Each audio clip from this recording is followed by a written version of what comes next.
Community isn't Web2 or Web3, it's how we're built, is to belong to communities. A community cannot be owned. It's basically an idea or set of values that brings people together to be part of something bigger than themselves. Right now, it feels as if the community is rewarding with something that doesn't have further utility. It's like a one-off kind of collectible.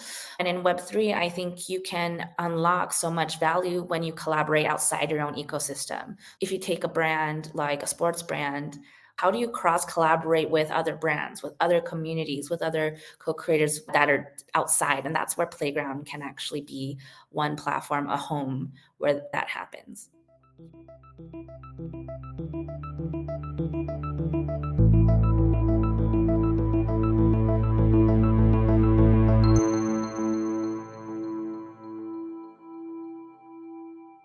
Welcome to another episode of the Untangling Web3 podcast. Today, we're delighted to be joined on the show by Jia Yang.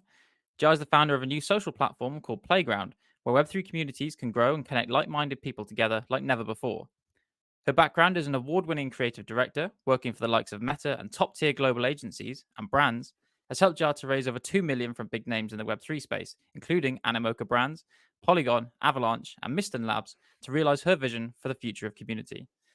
Today, we'll be talking to Jar about the importance of communities in Web3 and how Playground is pioneering a new approach to community interaction and activation. Jar, it's a huge pleasure to welcome you to the show. Hi, Jack. Hi, Alex. So great to be on the show with you guys. Thanks for having me. Hey, Jack, how are you doing today? Doing great. This is really exciting. I mean, Jack gave a little intro into your bio and all the companies you've worked with. We're obviously kind of new to the scene and still building our community in the Web3 space. So I think this is going to be a really interesting one for me and Jack. I think we're going to learn a lot, hopefully. And I think there's going to be a lot that our audience can take away from it. But before we dive into all the wonderful things you're doing in the Web3 space, could you tell us a little bit about your early career and background before you actually got into this interest in Web3 time? Yeah, sure. So my background comes from global advertising agency world, where most of my clients were tech brands and youth culture brands. And my job was to activate creators and brands in social, digital, and emerging media platforms. So a couple of client examples are YouTube. I worked on YouTube at 3 different agencies and really saw the rise of the creator economy before it was called the creator economy. Freelanced a bit inside Facebook in their Menlo Park headquarters. And because of this niche, I got to work on gaming projects such as Activision's launch of Destiny and at Verizon 140, which is their internal studio. They have a 5G innovation lab where they have amazing partnerships. And I also got to partner with Dignitas, Riot Games, Niantic, FaZe Clan, just to name a few, on the projects that I was working on. On the youth culture side, I was always really interested in where culture is trending because brands will always go where creators and culture is now. So some of the examples of projects I worked on, one of the biggest projects was the global rebrand of Converse by Nike at an agency called Anomaly, and some winning pitches that were also very creator driven, such as Beats. So basically, I took the culmination of all of my experience and saw from the tech side that the future of social should be more social and less of this passive scrolling through liking, clicking, filtering, something that was like keeping us feeling more separate from each other and more engaged to our phones than each other.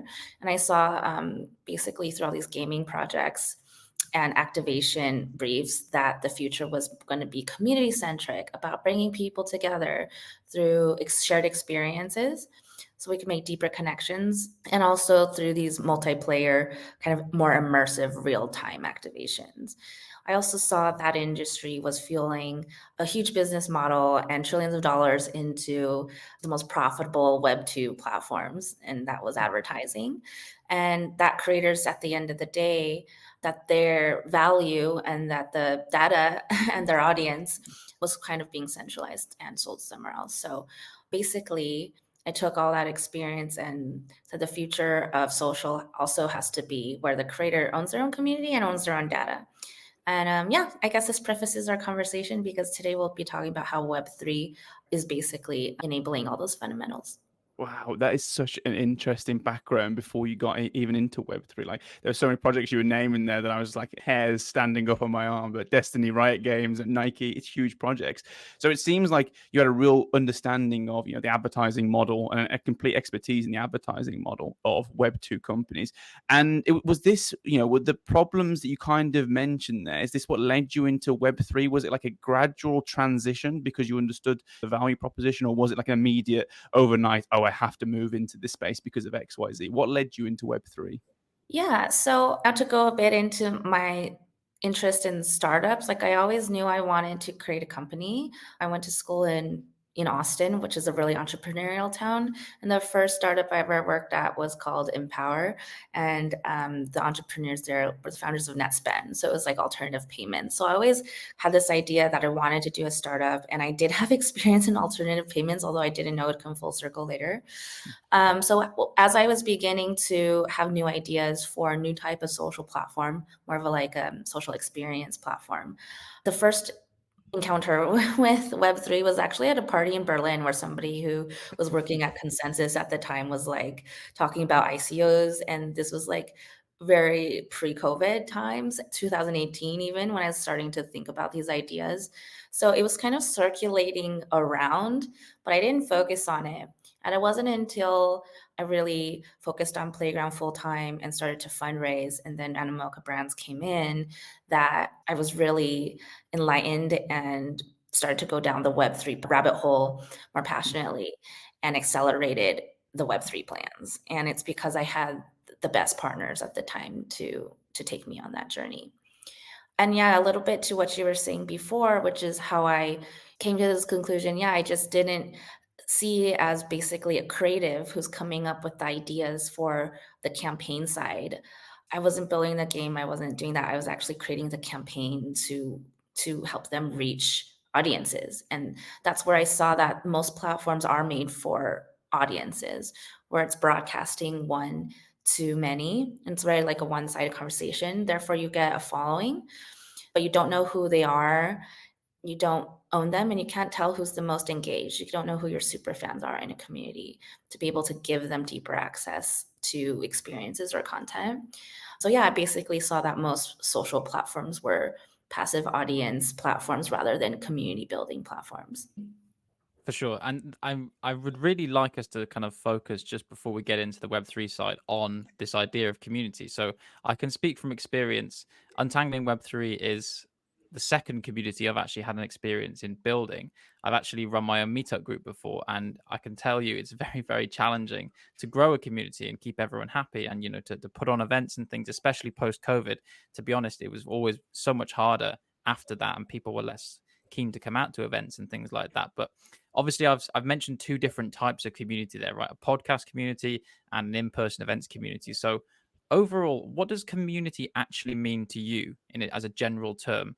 And what would you say are the kind of features and hallmarks of a good community?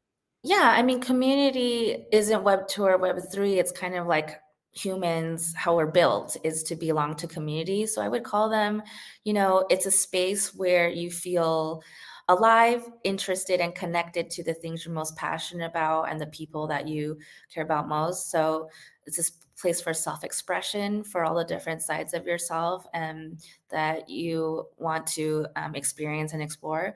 I also think that a community cannot be owned. It's basically an idea or set of values that brings people together, that magnetizes them to join that community, to be part of something bigger than themselves.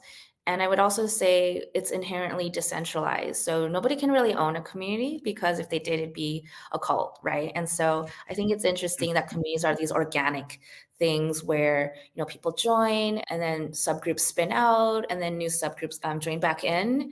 And so, yeah, it's like a decentralized gathering of people that shares shared sense of identity and ownership and values. I really like that definition at the end, that it's a shared values and an identity that can kind of be used across different people to kind of bring them together.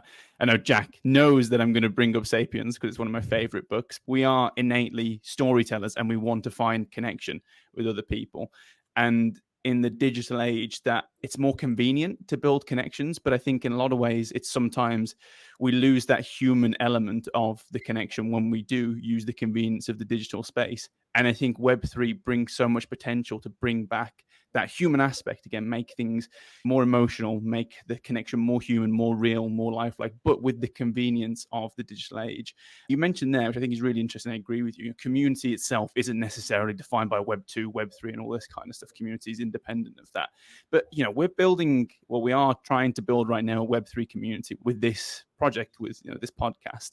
Is there a difference that you've noticed? You have a lot of vast experience from the Web 2 space and building, followings and engagement in the Web 2 space. And now you're moving hard into the Web 3 space, community building. Is there a difference, do you think, in how you do that and the audience itself?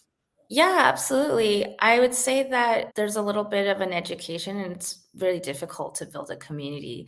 So, to build an audience, social platforms currently, it's much easier to post a picture or like a video, and you can post multiple times a day. And then you also can scale that. But to build a real sense of community is when people can also meet each other. So it's not one to many, it's then opens up the many to many. And that means that there are moments of gathering. So whether that there's gatherings, real life, virtually, or in the multiverse, events are a lot harder to organize, and to create a quality experience where you feel something is much more difficult than posting a square. And so I think that's also why the past couple of years, we're not political by any means, but I just mean people have been wanting to activate, or they've been wanting to create movements, and then they get called performative on social media. But that's because it was designed to only allow you to passively post. What can you actually do together? And that requires a lot more time and energy.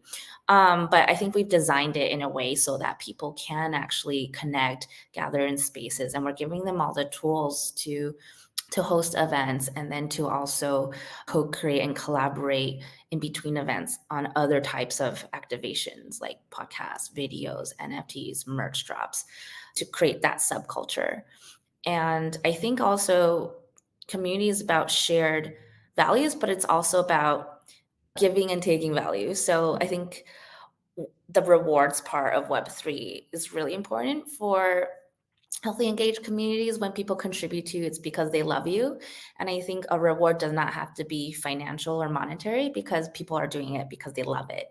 The minute you start making it into a financial reward, it feels a bit weird and icky. But reward could Mhm. mean like, oh, I've noticed that you come to all my events, or you've bought our merch and supported us from the beginning, or you're super active in the chat threads.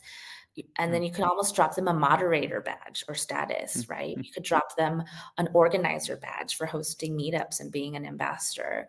And those badges, while it's some sort of social credibility that can be displayed in a wallet or on a social profile, you can actually, because it's an NFT, gate things that's only for people with this kind of badge who have earned that status, to give them more, to unlock more value that you want to share with them, and this activating them further.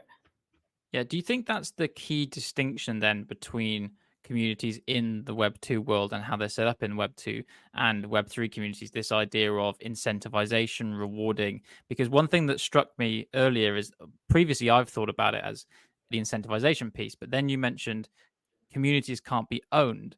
But there's also this idea in Web3 of shared ownership, right? And this idea that it's actually not about a single person owning anything, it's about everyone taking a small piece of the experience. So, those are two things that I think I can draw from what you're saying. Are there any other ways you distinguish traditional, let's say, communities and communities we see in Web3? And also, what types of communities do we have in Web3? Because I would consider a blockchain community as typically, which layer one blockchain do you support, right? I'm a Bitcoiner, I'm an Ethereum, an Ethereum Maxi, or whatever you call it these days. I like this chain. That's kind of the most primitive form of them. But I think there are other types, right? So what are the kinds do you think we have in Web3 now?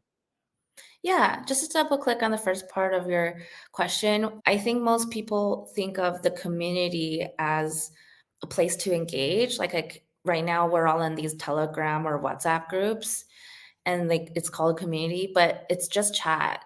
And then if you're a more mature community, then the de facto is Discord. And there's not really a place in between. no matter how you cut it, those are all kind of more channels and where you can connect. But what is a community actually doing? So a community has a subculture, and it's what they read, watch, listen, learn, and attend. So how they're experiencing community now is, hey, here's a link to our NFT drop. Hey, here's a link to our side event. Here's another link to our virtual event. Here's a link to the reward Expo app. Here's a link to our merch that just dropped. Oh, we're starting to have shared IP now, right? Here's a link to something else, a soundtrack of an album. And it just doesn't convert because the discovery side is broken for the user. There's like all these links in the chat they don't want to open anymore.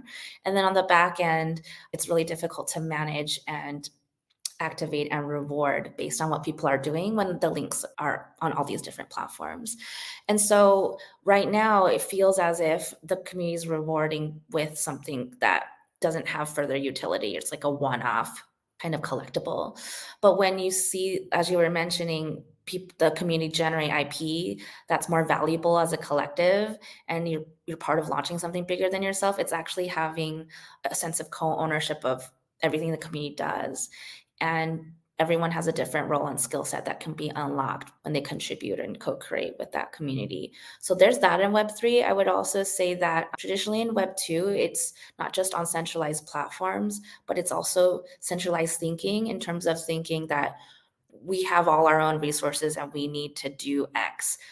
In Playground and in Web3, I think you can unlock so much value when you collaborate outside your own ecosystem. So a problem with Web2 right now, social, is that everyone's looking for new ways to grow their audience, but they basically reach the people they're gonna reach. And now they're like kind of controlled by an algorithm of like who they can pay to reach. They even have to pay to reach the people that they've already reached. So that's a huge problem. So I think on Playground, you can actually partner, sort of how like gaming projects, they form leagues of DAOs or communities. Like you can actually team up or be in these kind of guilds or leagues with like-minded, similar values communities, and you give contribution and utility to each other and unlock more value that way. And in terms of what kind of communities are out there and how to distinguish it, yeah, I think it's true that there are these different communities based on the chain that they build on. And there was a lot of infrastructure since we're early days of Web3.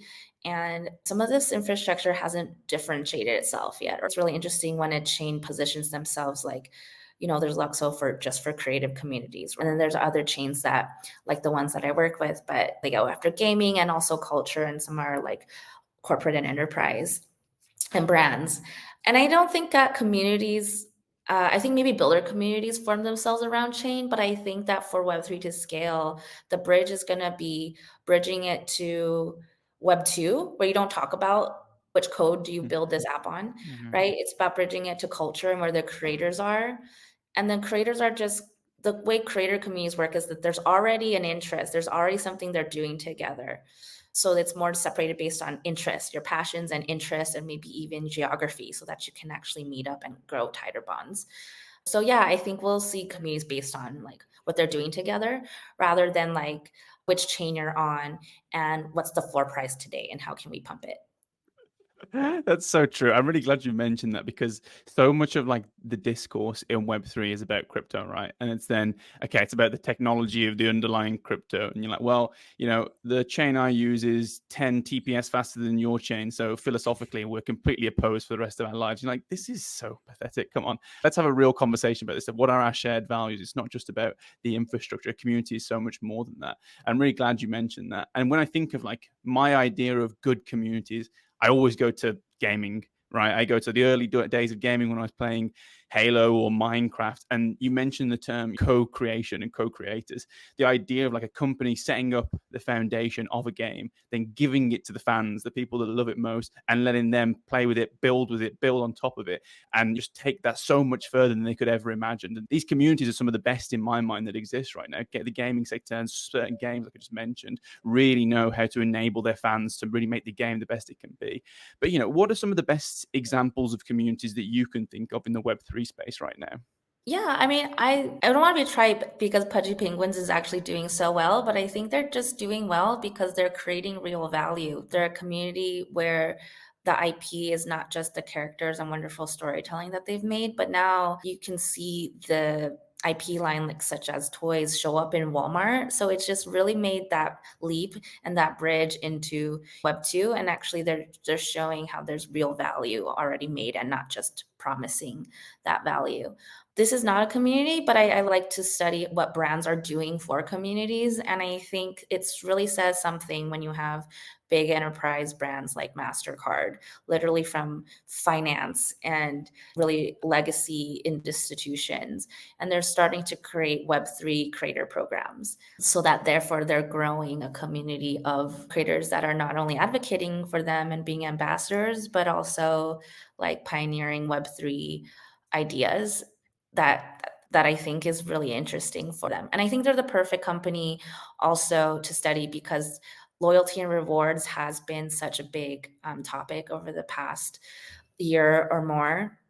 Because in a bear market, everyone's looking at where the money's coming from, and it was from brands. But these card companies and banks, they know loyalty and rewards super well and have deep networks into travel, food, dining, and experiences and offering exclusive benefits to their cardholders. So I think they actually already are modeling community and rewards in Web2, and we just didn't think about it that way.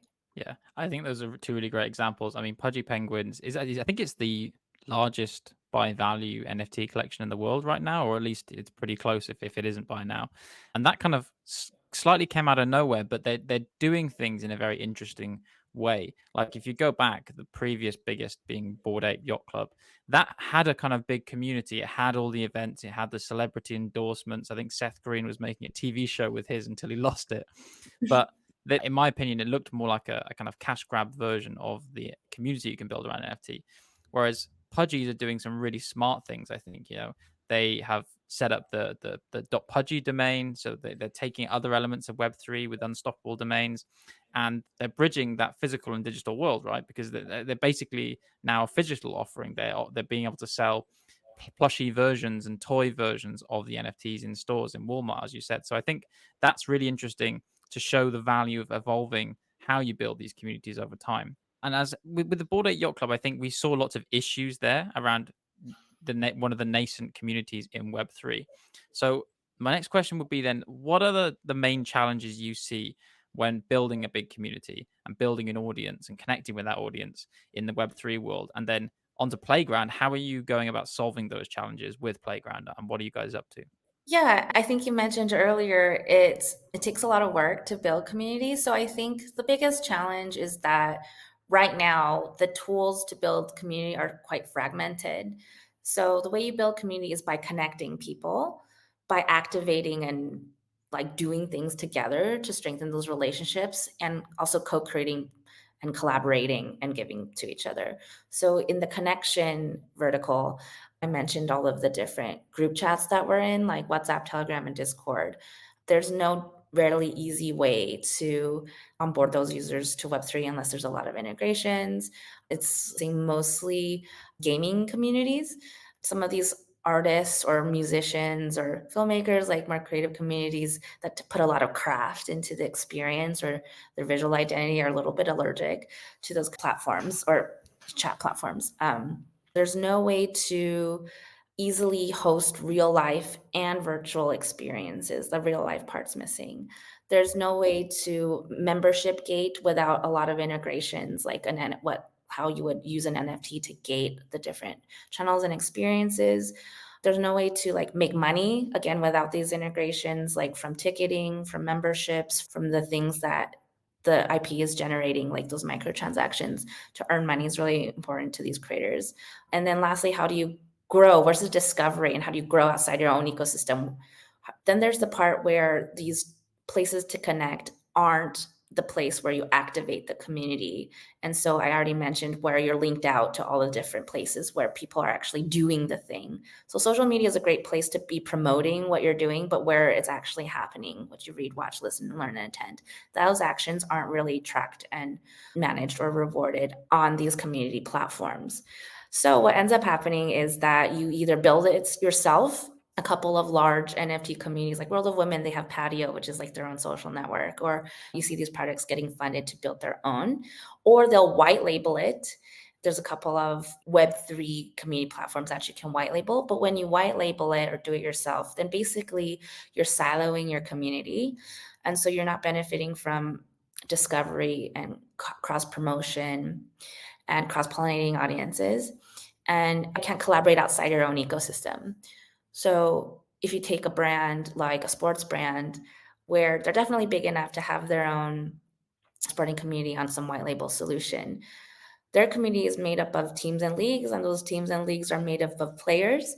And those players definitely collaborate with fashion lines to drop their own merch. They definitely collaborate with charity organizations to do other kind of personal brand activations, for because each player is their own community, right? And that happens across the board, like alcohol brands that sponsor those teams. Like, how do you cross collaborate with other brands, with other communities, with other co-creators that are outside? And that's where Playground can actually be one platform, a home where that happens. I love that example. That really helps understand the kind of having umbrellas, then sub umbrellas, and then needing interoperability between those kind of sub umbrellas of communities and players interacting with other players and other teams and leagues and all this kind of stuff. That makes a lot of sense. One thing I noticed when I was actually, on the Playground app and exploring was you mentioned a few times on there, it's not a social media platform. Why is this distinction so important? And also, another thing that kind of relates to this question is you've talked about the phygital space and merging the two. Could you talk a bit more about what the opportunity is there and how this relates to everyday people actually moving to Playground? Yeah, true. Social media is more about media, and I feel like we don't need another place to post and to reach our friends, or that it's causing a lot of burnout. Creators also usually are doing this as a passion project if they're smaller, or even if they're established, have a really super lean team, and adding another place to post media isn't what anyone wants. And I think new language in Web3 is constantly being invented, and I think there needs to be new language around like community activation platform or like social experience platform. So yeah, we basically say every creator owns their own community. So you own your own community, have all their wallet addresses and email addresses, and you get to reach them directly, which is really important for an artist or creator to be able to have a direct relationship to their fans or ambassadors. We also, this is like a Web3 concept, like you have a lot of control and choice over your own data. People don't understand. People talk about digital property rights. And when it comes to gaming, they talk about game like collectibles and roles and status. But actually, when it comes to just your ID, like your digital footprint, which is your data, that is so valuable. And they don't know that's actually like what that's worth from the ad agency side, what's happening with that. And I think that, of course, people should opt in and be able to choose and see that value and own that value. So I think that's also a big difference. So Playground's not just designed differently to be active, participatory, collaborative, instead of passive consumption on a screen. It's actually end-to-end designed differently, even with how we manage ownership and data.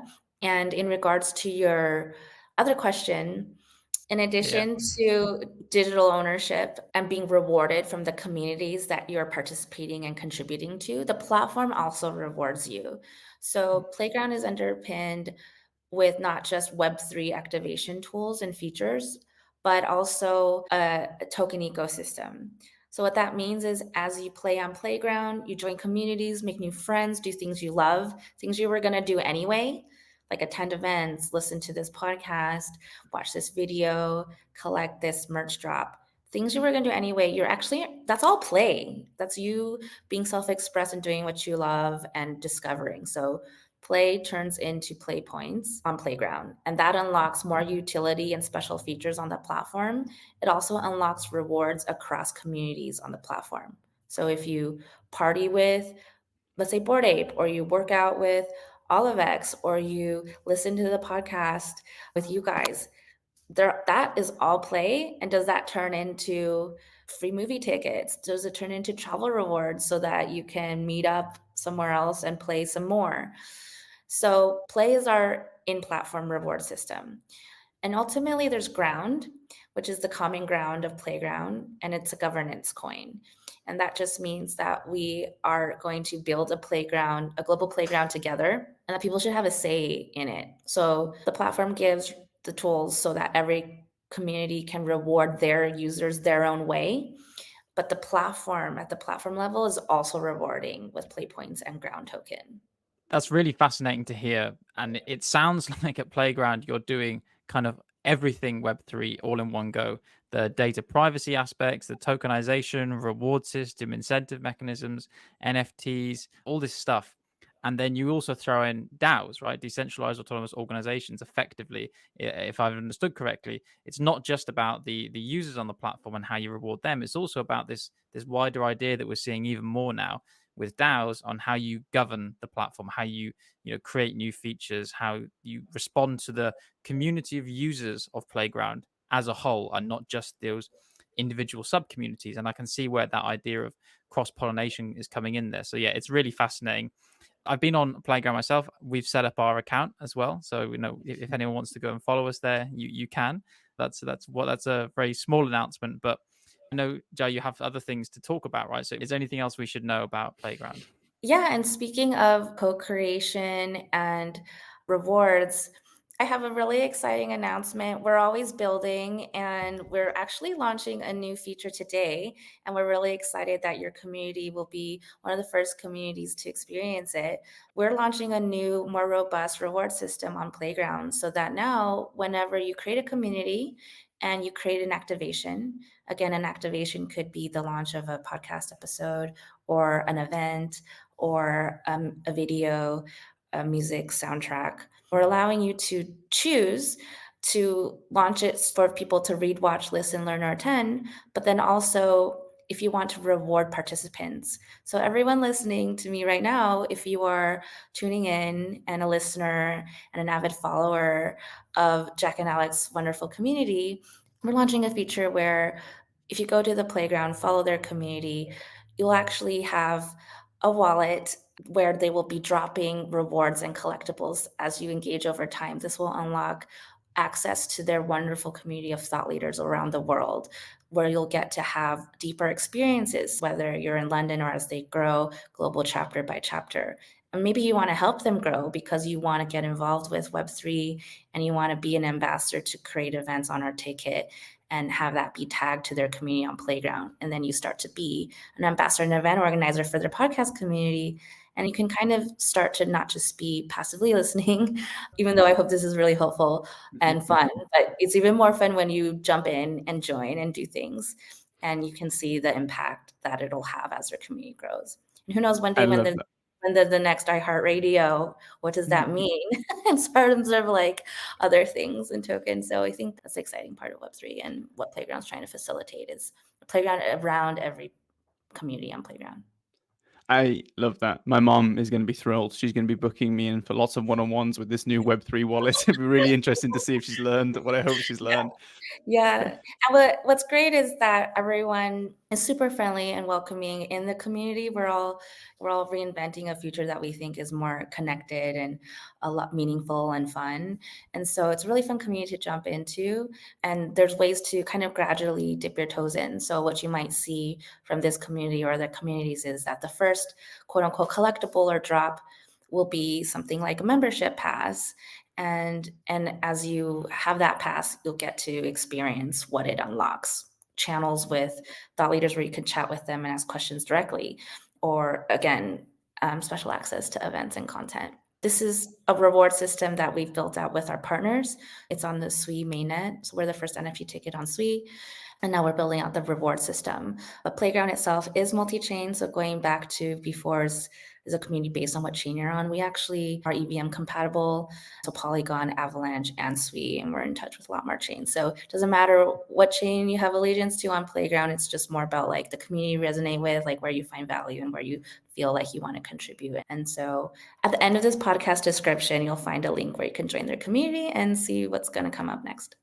I just want to say, like, I love this idea, and I'm not just saying it. Like, I do a lot of the socials for the podcast, and we're across, Twitter, Instagram, YouTube, LinkedIn, whatever it is, and we're constantly talking about the principles and benefits of Web3. Like, I'm a big believer in NFTs and the idea of creating, rewards, loyalty, all this kind of stuff in the Web3 world, but when we were trying to think about how best do we engage following a community right now, it seems very separate. It's always like polls, doing the occasional post, trying to get answers. And then we're having a separate conversation, Jack and I, where we're looking into, okay, can we start to give NFTs out to people for episodes? And there's a complete disconnect between the two. So I think in a way we are kind of like the ideal target market, because me and Jack have been trying to think about how to merge these two things for a long time. So I think we're going to be the perfect use case. I'm very excited to see how much traction we get from this, because I know there's a lot of people who I spoke to anyway, listeners, that have been like, okay, when are you going to start to NFT some of the episodes? Because I've talked about it for so long, but it's actually a lot trickier to relate the two for so many reasons. But yeah, this is really exciting. I'm super excited, and everyone should try it out as soon as possible. Yeah. No, you're right. I think that you guys are creators and everyone's a creator. So if you feel inspired to create a community around what you're doing, so to some people that have more tech background or like myself that come from a creative background, everyone has different knowledge and expertise and can contribute to each other. When I first started building Playground, I would have loved to know more investors or builders. But I also know now in the era of Web3 that we're in, there's a lot of investors and builders. They actually need creators and they need people in culture to use the tools or the infra they've built, or they need that cultural understanding to bring it mainstream and have commercial adoption. And so when you join Playground, yeah, we not only want to give you the tools to activate and grow your community, but you'll find other communities on Playground that have a complementary skill set where you can build together or get further insights. So I know that your community has a lot of these thought leaders, and you might be able to match and link up with another community that's going to bring you an entirely new audience, maybe from the creator side, and give you ideas. Yeah, I mean, we're super excited. This is a big step for us. We just can't wait to see people joining the platform and starting to use. And again, we've got lots of big plans. So anyone listening and watching, make sure you do click that link, join the community, and yeah, you've got lots of exciting things to come. So Okay.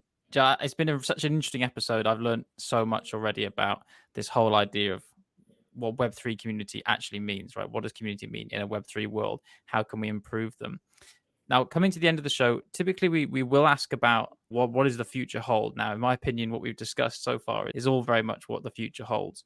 So instead, I would like to ask, given that your background as a creative director in the advertising world, the brand activation world, I think advertising is something that people often talk about as ripe for disruption as well with Web3, with micropayments, with ownership and things like that. So what is your view on that as someone who's come from that world? Do you think there is potential for Web3 to disrupt it? And if so, how do you see that happening in the future?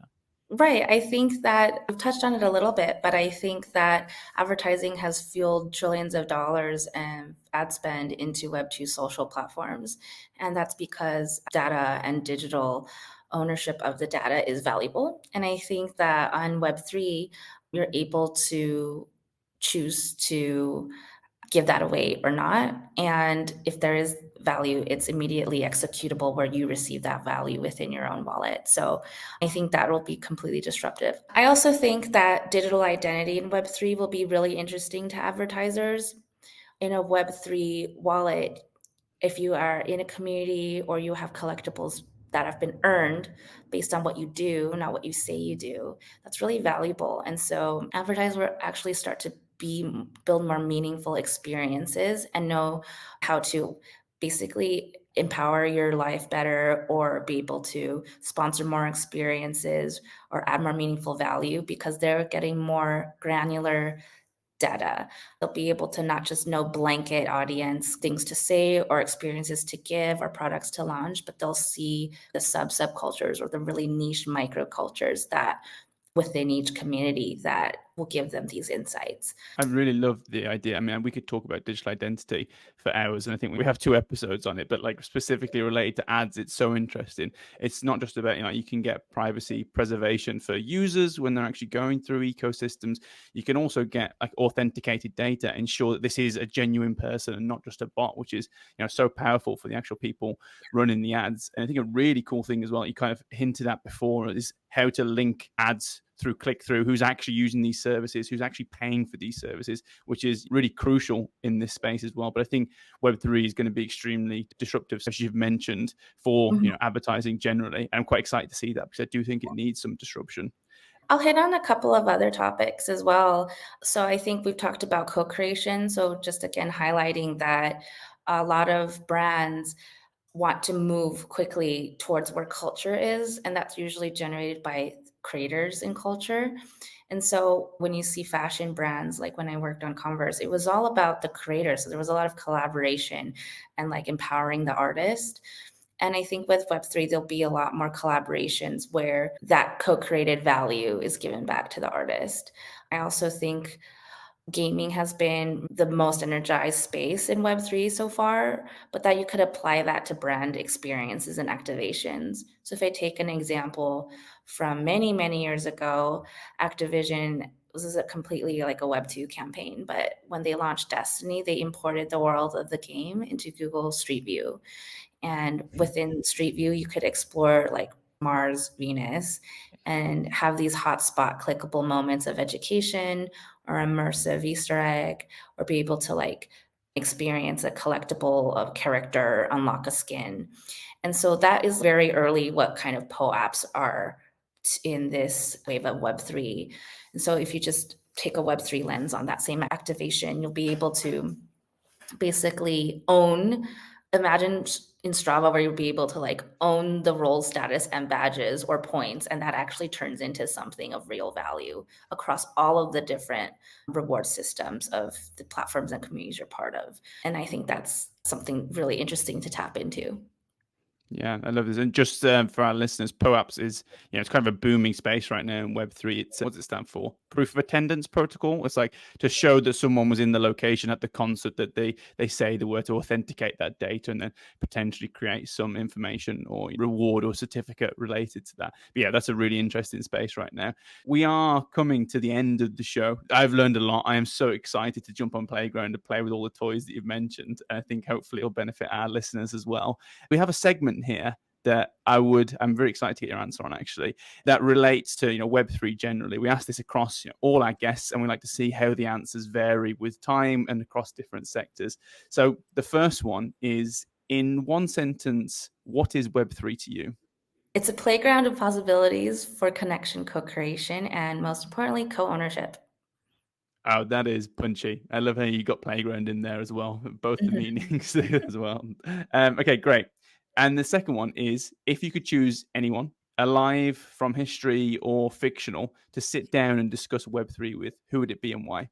I would say Thomas Edison, and it's because I think a lot about the creation of value and how you measure that. Playground, because it's a platform that stands for creators, and I would say creators, their value is that they have these brilliant ideas, they know how to craft and execute them and produce them in the world. Traditionally, they need finance knowledge and technical know-how to be able to truly own their ideas. Usually that goes to, the investor or the platform. And so I feel like the value of their ideas is what Web3 can unlock. But they're typically the market that's a little bit taken advantage of.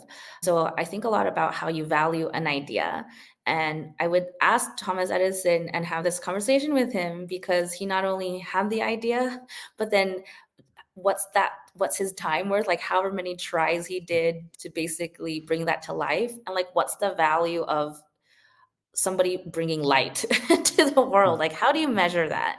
And I think that's just more of a philosophical space and interesting conversation to have. That's such a great answer. I think also the fact that he was such a prolific inventor is so tied in with this whole idea of the creator economy. I think he'd be really excited about what's going on, especially the potential for IP. So it's been an incredible episode. I've really enjoyed it. I'm sure that many people will have had their own light bulb moment. I'm sorry, I couldn't resist saying that. I'm sure they will have had their own light bulb moment during this show. And it's been a real pleasure to have you on. So all that remains for us is to thank you for being here. And to our audience, thank you for listening wherever you may be. Hopefully you're listening on Playground. And if not, you will be next time. So join us there next time to untangle a little more of Web3.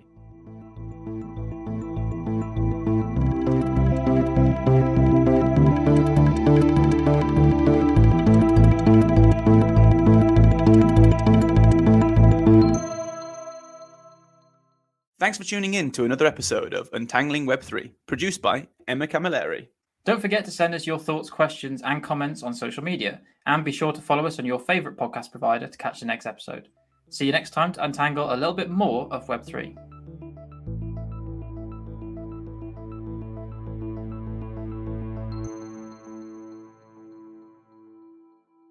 The views we express here are our own and do not reflect the views of our employers.